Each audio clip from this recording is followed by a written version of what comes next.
பதநீர் இருக்குல்ல இவ்வளோ ஹை குவாலிட்டியாக வந்ததுக்கு என்ன காரணம்? இது என்னன்னா இந்த இந்த தம்பி தான் இது பண்ணது.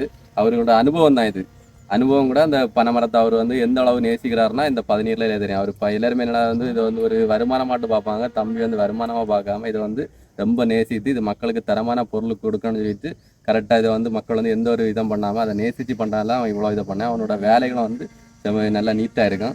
ஒவ்வொரு கலையங்களை பாளைகளை பக்குவப்படுத்துறது முதலிருந்து அதை வந்து இப்போ அந்த ஒவ்வொரு நாளும் வந்து பழைய பதநீர் சுண்ணாம்பு இருக்குது அதை வந்து ஃபுல்லாக சுத்தம் பண்ணி அதை வந்து புது சுண்ணாம்பு டெய்லி காலையில் இந்த பதநீரை எடுத்துகிட்டு வரும்போது அதை வந்து அந்த சுண்ணாம்புகள் ராகக்கூடிய விதம் அந்த கலையங்களை வந்து இது பண்ணக்கூடிய வேலைகளோட முறையினால தான் இவ்வளோ சுத்தமாக வரக்கூடாது. சில பேர் என்ன பண்ணுவாங்கன்னா அந்த பழைய பதநீரை அப்படியே ஃபுல்லாக எடுக்காமல் அந்த பழைய கழிவுகள் அகற்றாமல் அப்படியே வைக்கும்போது அந்த பதநீர் தரம் மாறும்.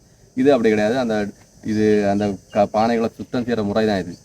நம்ம எவ்வளவுக்கு எவ்வளோ தெளிவாக நம்ம அதை சுத்தம் செய்கிறதோ அதை பொறுத்து தான் இந்த அளவுக்கு தெளிவாக பதநீர் கிடைக்கிறதுல வாய்ப்பு இருக்கும்.